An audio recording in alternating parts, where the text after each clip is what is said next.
Well, what's going on YouTube? Welcome to vosNET-Cyber and / gaming, because I'll probably put this video on both channels. Yeah, let's have a little look. So I thought I would jump into HackNET. It's a game about hacking, and as I'm a cybersecurity consultant, I thought we'll take a little look at this and see how real it is, see how it compares to real life. So yeah, so here we are on the login screen. I need to make a username, so I'm going to be vosNET. Let's be Cyber. vosNET-Cyber. Okay, password. I don't know. Password. Don't ever use this password, but password 123 is acceptable by the looks of it. So go with password 123. Right, let's jump in. Let's see what happens. Ooh, look. Get in some weird loading up stuff. Looks good. Almost looks like a real kind of boot up sequence. 14-day timer has expired. Initializing failsafe. Hi. This is strange. Stranger than I expected. I guess I'm supposed to write this in past tense, though I hardly feel like admitting it's over. My name is Bit, and if you're reading this, I'm already dead. That sounds ominous. So we're getting some sort of weird UI by the looks of it.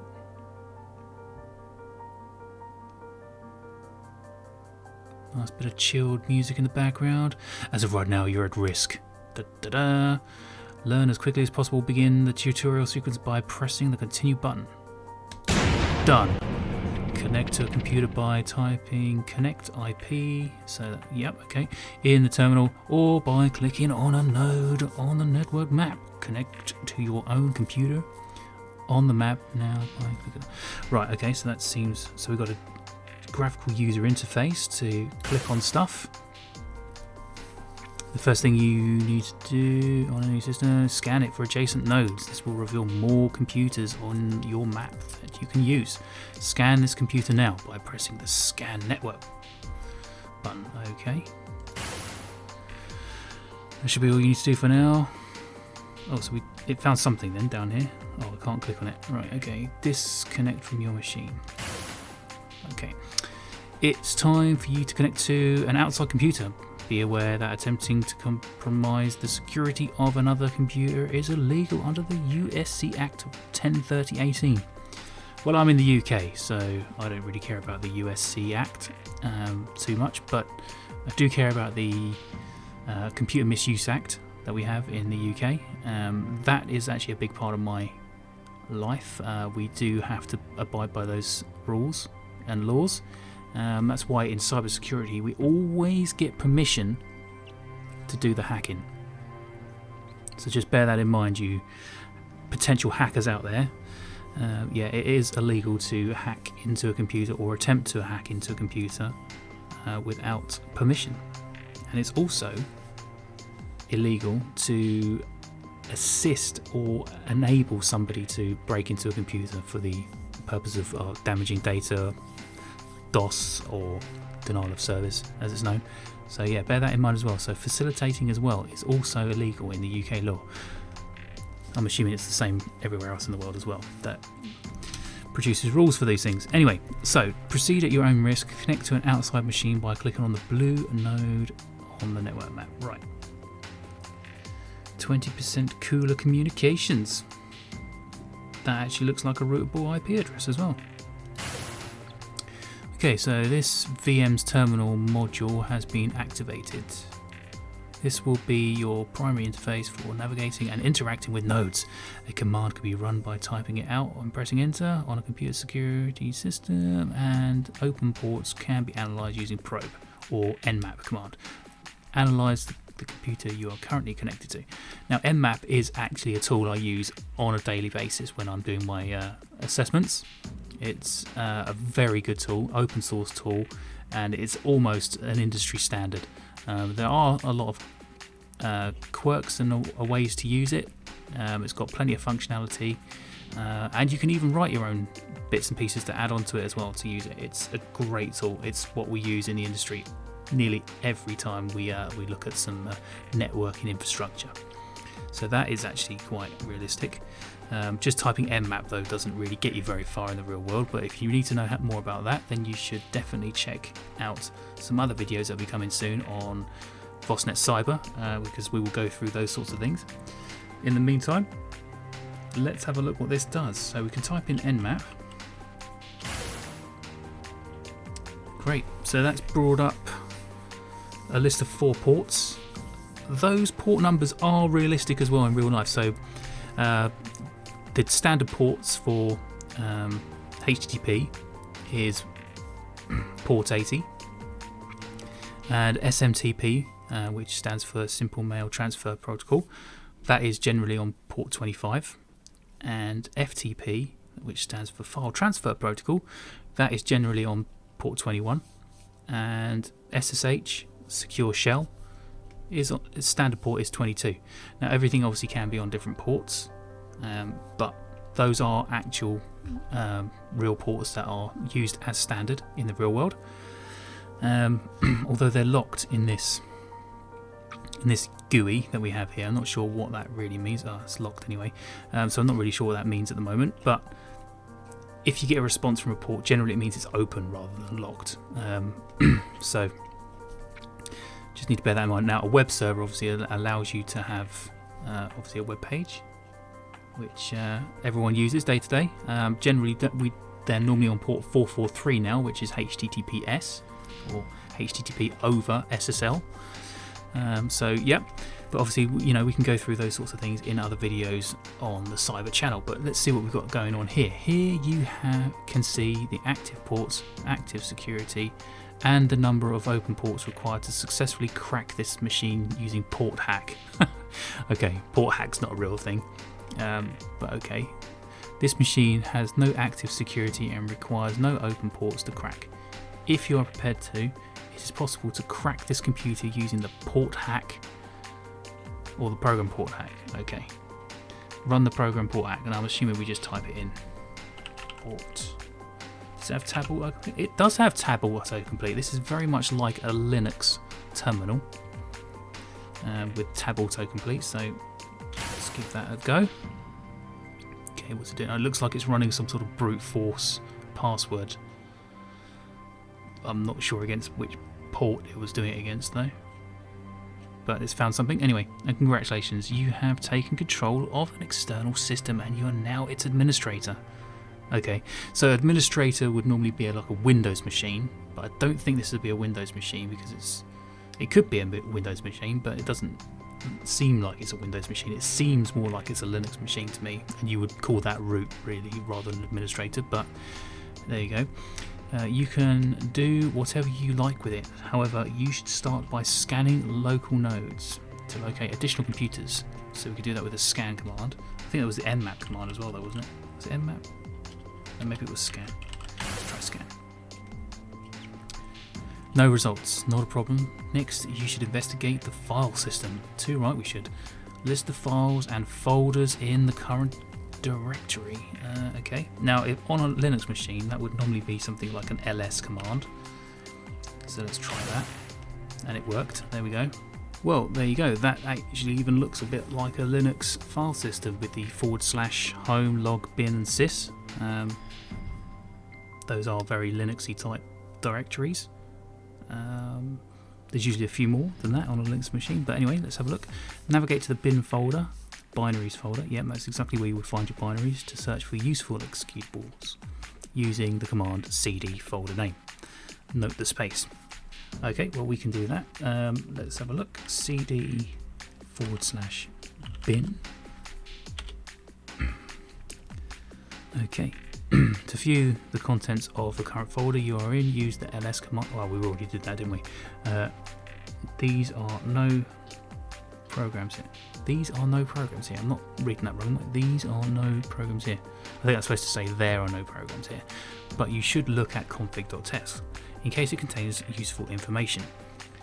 That is actually a valid way to begin your enumeration of a box. And a box is obviously a host or a computer system. That's what we call it. We call it a box. And when you're on a box, you do tend to look through files that are going to be interesting. Config will always be an interesting file that you can have a look through if you can read it. So that was definitely something that you would always do. So let's have a look. Do we just click on it in this case, do we? Totally useless. Now to clear your tracks before you leave, move up a folder in the directory tree using the cd ... That is a valid command as well. Let's have a just quick look at this config.txt though. Yep. Okay.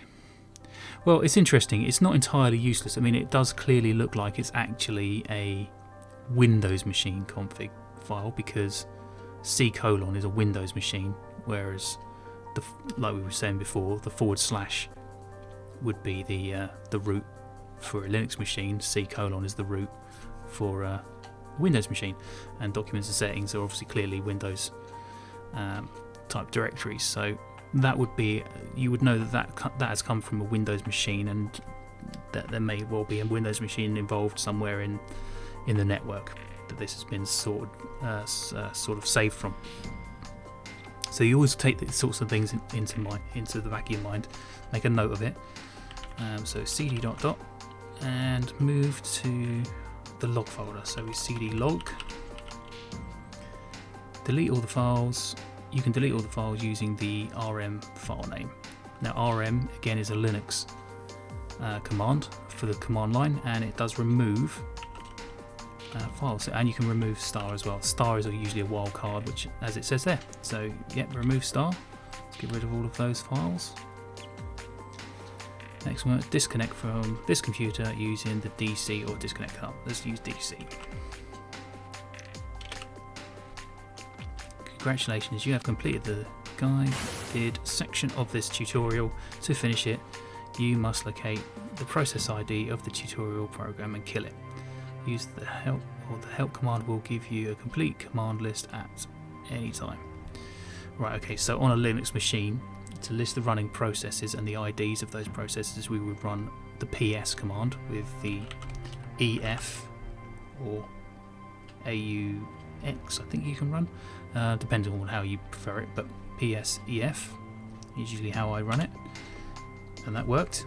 So we know that the tutorial process name is running under process ID 159 under the user root, which is the full administrator of a Linux box. So to kill that, we would normally type pkill, and then probably, well, on a Linux machine we would normally type pkill 9 and then the process ID, but I'm not sure how realistic it's going to be.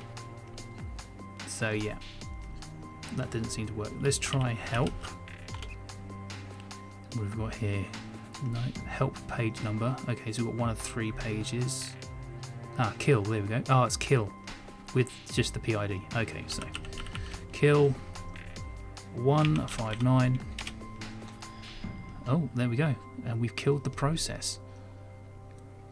Let's go and have a look at this email that's just come in then. First contact. Okay, let's have a little read of this. Hi, I don't know you, and I'm sad to say that I never will, but if you're reading this, it means you might be the only person that can make things right. Right now I'm trapped. There's no way out. Not enough time. I need your help. But there's something you need to take care of first. The faster the better. HackNET OS wasn't meant to be released as it is now. After a while, an automated tracker will activate itself. We can't let that happen. Connect your own node. It should be a green one on the map. Then find delete security tracer.exe. When you're done, just reply to this email. Right. Okay. Green one. LS. Where would it be? Stash? No. Misc? No. Log? Well, it won't be in there, will it? Of course, the binaries directory. Let's remove that and go back to the email. Click reply. Click send. Oh, we're getting there now. Getting some tools together. Great. You should keep. Oh, that should keep you safe now, at least from your own computer. Before we start, Port hack alone isn't going to cut it on most modern computers, you'll find. Ain't that the truth? You should start by checking up on a friend of mine. He goes by Viper. Awful, yeah, You should.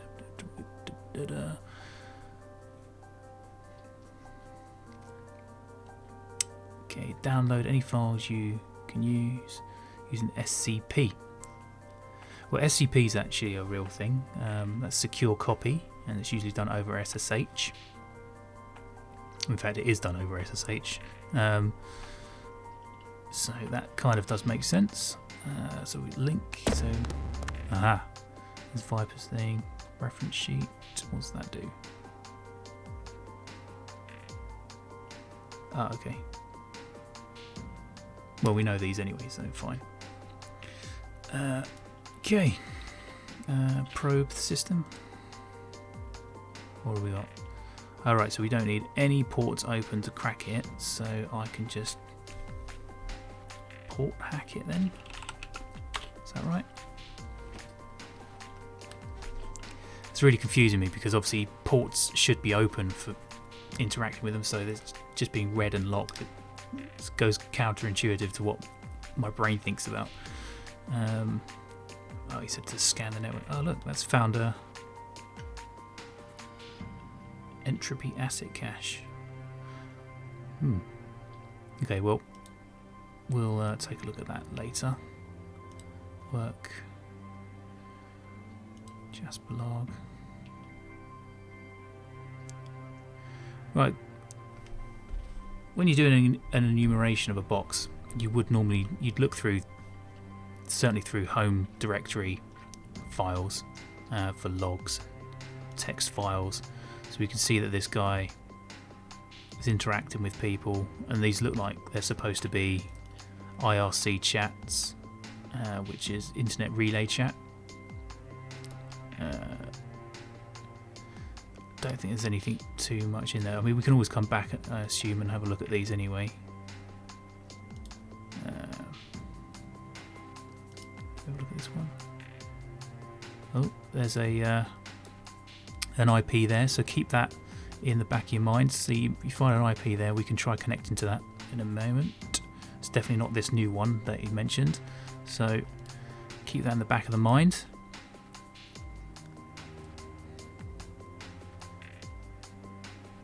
$2,000 for a FTP bounce. Okay, well, FTP bouncing is a type of attack. It's not really an executable.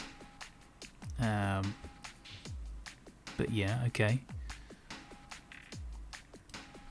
Maybe we can find FTP bounce exe at some point. SSH crack, let's have that. So SCP. SSH crack.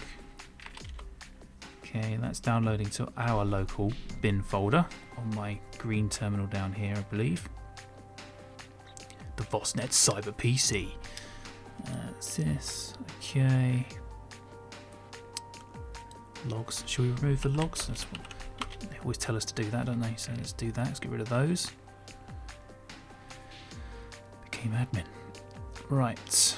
Well, we've got the tools, so maybe if we just reply to this email. There we go. Excellent. Smithers. All the music has changed now. We've kicked it into high gear now. I honestly have. You should try breaking this. Okay, so yeah, okay. You would normally specify a port when running a command. SSH crack doesn't exist in real life, as far as I know, but yeah, there we go. Just find a port you want to crack and run that on that. I'm assuming because it's called SSH crack, you'd only run that on port 22, but I mean, could try it on a different port. port, but I'm assuming this game's probably not going to let you do that. I'm pretty sure that's what it's meant to be. Okay, yep, know that. Okay, security basics guide. What's that? Use probe. Yeah. Okay. Oh well, we know that anyway, don't we? So we know those. That's fine. Bitwise test PC. Okay. So we've got 2 new servers and potentially another IP to remember as well. So we need to keep a note of that. So we'll probe this one. We need to crack 1 port, and we know we've got SSH crack, so we can run that against this, no doubt. Let's give that a go. Oh, look. SSH crack in operation. I have absolutely no idea how that would have worked, but okay, so apparently it's now opened that, so that means we can do our port hack. Come on now, doesn't it? Okay, port hack away, my friend. They see me port hacking. They hating. Okay, right, so scan. Nothing there. Let's have a look at the file system. It's quite nice to be able to click through. We've got here LE. So what's this? Okay, text file. Okay. Okay, read me.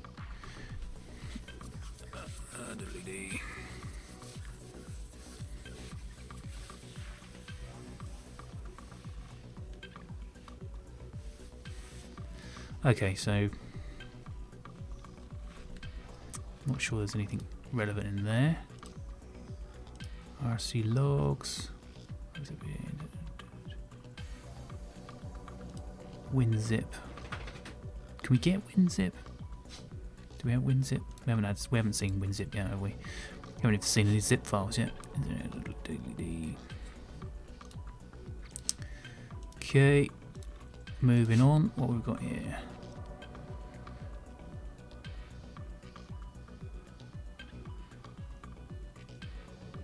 So I'm not sure if we'd be able to use these computer names or domain names, whatever they are. We might be able to use a DSL. You never know. Keep that in the back of your mind. Bitwise test PC. Okay.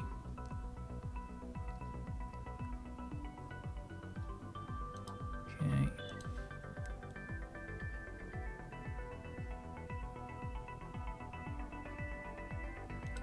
Not really seeing much in here. Test file, you win.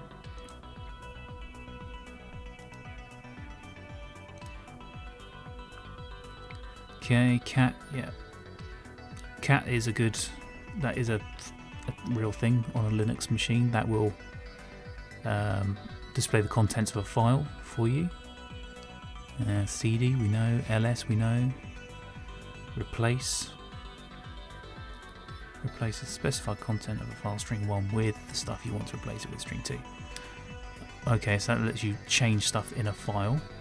MV, okay, MV is a real command. Replace isn't, as far as I know.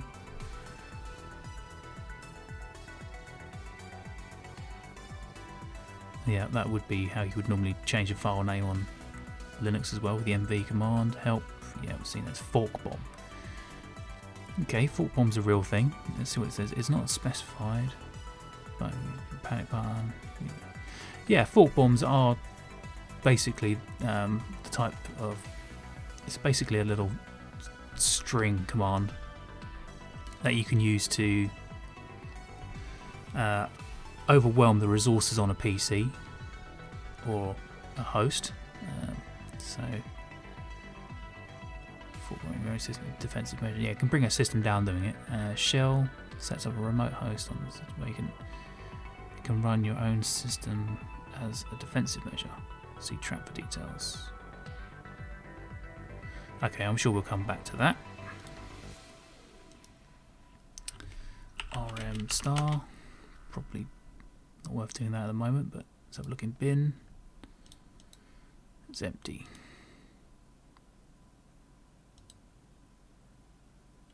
Okay, well that's interesting. I think that was pretty much it, wasn't it?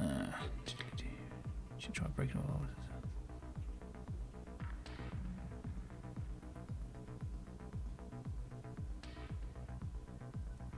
Yep. Yep. Okay, so it wasn't really anything. Maybe can we just reply to this? Aha! Something in return. Okay, nice work here. I'm gonna do something harder. Pete Anderson's bedroom. Okay, so it looks like we need to head on over to Pete Anderson's bedroom. Probe his system. Need one port to crack. SSH crack. Port 22. We're cracking now. Check me out. I am so SSH cracked right now. Check it out. Port 22 is open. Right, okay, so we need to port hack this bad boy now. Bit of brute forcing on the old passwords. And we're in. Okay, scan the network. What do we get? Nothing. Okay, check the file system. Here we go. What do we got? Bits and pieces, no doubt. Okay, looks a bit heavy. Laptop police report. Some of these details may come in useful later on. Keep a note of this. We'll have to come back and check on a lot of this stuff. Tax return. Not much there. Maybe we can rename the end of this file from tax to text. Maybe that will. Maybe that would work. Email draft, nothing conclusive. Got leads. Laptop was stolen. A convention contained. The dossier reports. Had copied the most likely one over here. Question mark, question mark, question mark. Well, sure I had. We'll submit with details. Da-di-da-di-da. Maybe the tax report. Maybe that's the one. Logs. Yeah, we're going to need to. That's what predominantly why we're here, isn't it? Because we need to look at getting rid of these logs from. I'm assuming this is bits connection, but he's got a masked IP, so I'm not sure why he's too worried about his.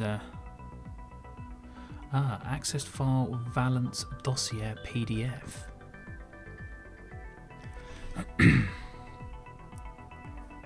He deleted it. That's why they can't find it. So there you go. So this is logs are useful because obviously you can see what's been going on. So looks like he came in, got administrator access, accessed a file, and then deleted it, and that's why they can't find it. So let's delete these logs.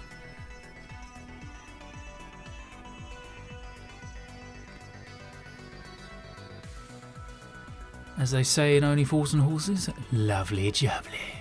Right, let's go back to the emails and reply. Did we just reply? There we go. Where to from here? Alright, if you see this, then you've done well. And, well, all this might actually be worth something. Okay, so I read through. I realise that I just don't have time to write this whole thing. There's too much to learn, and I don't have time to do any of it, so I'm going to need to do something more. It's a group that goes by entropy. Oh, we picked up entropy before, didn't we? Yeah, here we go. Asset cache. It's currently accepting members. They'll be able to teach you more when you're ready. I'll contact you again. As for getting into entropy, you'll need to bypass a proxy server. Okay, a few shells. Open using shell command.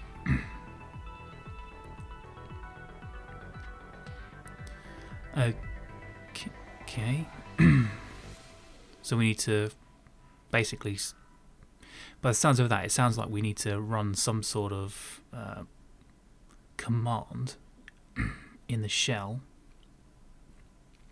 on different hosts that we already have access to, and it looks like we need admin rights on those boxes, which we have a couple of. I think here we've got, I think these down here that we've been on have got admin access, so we can run them on there, and then we must be able to use that to basically denial of service attack the proxy server. Maybe. Okay, we'll get to that in a sec. If you're interested in linked network education archives 2, it's got a lot of useful info on it. Proxy server info.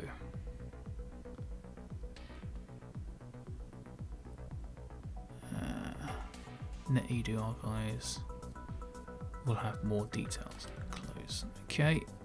Network education archives. Proxy server quick guide. Okay.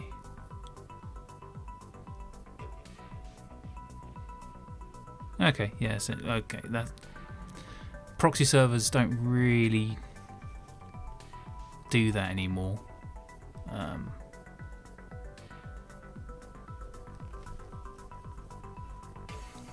Yeah, okay. Kind of proxy servers advanced.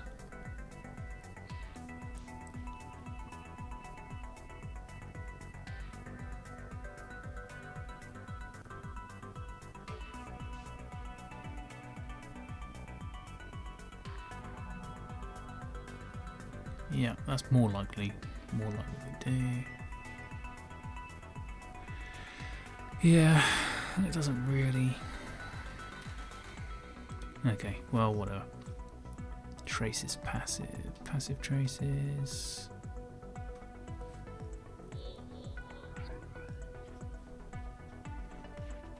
Okay, active traces.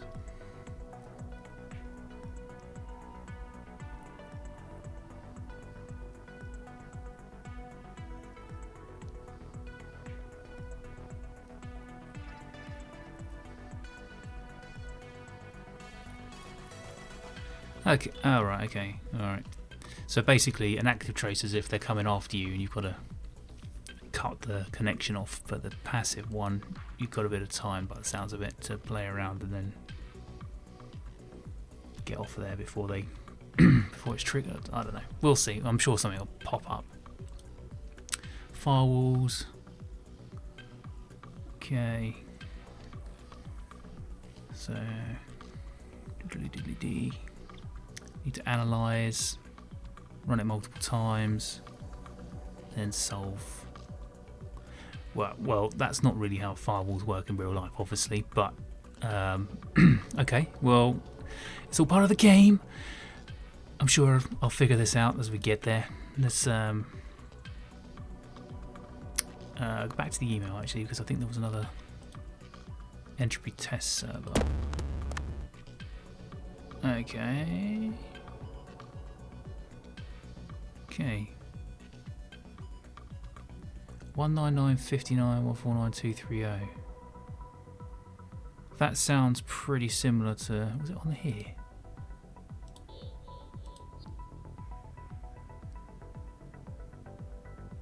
Where was it?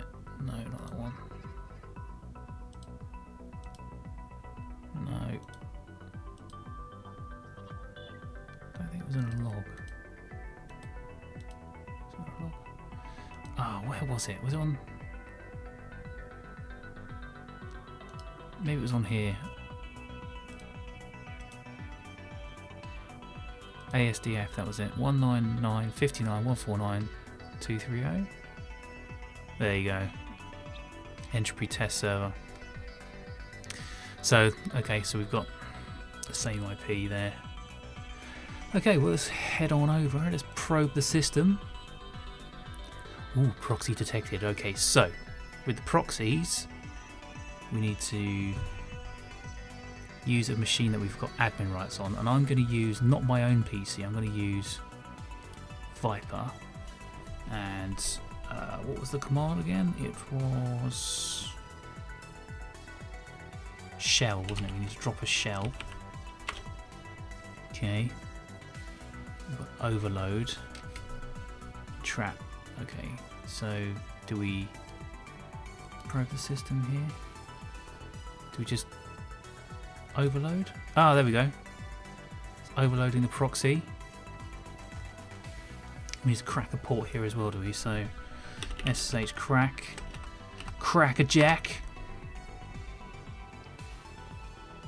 Oh, and these things are using up RAM, so I've only got 761 megabytes of RAM. Wow. Okay. Port hack next. Diggy diggy dig diggy diggy dig diggy dig diggy diggy dig diggy diggy dig diggy dig. We're in. Okay, scan the network. Did we get anything? No. Okay, file system. What do we do? Entropy induction test. Congratulations. Download this file to complete the induction test. Entropy will be contacting you shortly. Alright. Sounds easy enough. SCP entropy. That rhymes. Session saved. We've got an email, boys. We're in. Let's get rid of our logs. See if they've got any cool binaries sitting around on their system. Oh, bit. Please read. Bit, if you are lurking, can you please come out of the shadows? Vapor won't get off my... Okay, so we know Vapor's a girl. T. Who's T? Do we know who T is? Don't think so. Okay. Right, let's remove those logs. Get rid of that. And head back to the emails. Entropy. Here we go. Greetings, vosNET-Cyber. Let me be the first. Congratulations.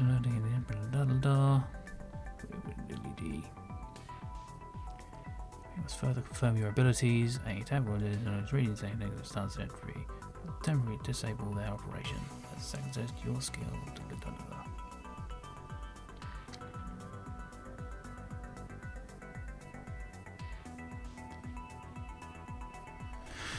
Well, okay, well, it looks like we're on our way into entropy. So we need to do a task for entropy to get our way into there. I think that's a good place to leave this video for now. So far, what have we learned? This game is not too realistic, but realistic in a certain way. It sort of introduces you to some sort of security enumerations, maybe. Hacking, not really. I mean, the port scanning type thing with Nmap, or probe in this case as well. Nmap's a real thing, that would give you the ports. Certain commands are the same, MV, ls, cat, all of those sorts of things. Those commands are real Linux commands, and they are the kind of things that I would use day in, day out when I'm working on an assignment or a project. That is true. They do exist, and it's, you know, if you wanted to get into that, maybe this could give you a slight taster to it so far, I think. But this game isn't all that realistic, but it does. It's a nice kind of capture the flag, kind of follow the story, point and click. Obviously, in real life, you don't have this nice GUI to start clicking around on things. You type everything in on the terminal, and I mean, you do have automated tooling that will do certain things or whatever. But generally, I'm working on the command line quite often. And enumerating things that way and reading through text files, config files, all those sorts of things. Lots to discuss about that kind of stuff, and I can do that in various other videos on the Cyber channel. But yeah, otherwise this looks pretty fun. I'm going to keep on playing it, and what we'll do is probably knock some videos together as we do a little bit of a walkthrough on this and see what else we get. Maybe we'll get some more binaries, because we must need more binaries surely, because we've got port AT there to play around with. We've got we've already cracked SSH. We've got FTP somewhere as well. We've got to try and crack that, and the SMTP as well. Maybe we're going to start cracking into some emails as well. So yeah, all looks quite fun. I'm going to carry on playing and maybe put that into another video somewhere down the line. But in the meantime, take care of yourself out there. Be good to each other. I'll see you in the next one. This is Vosman signing out.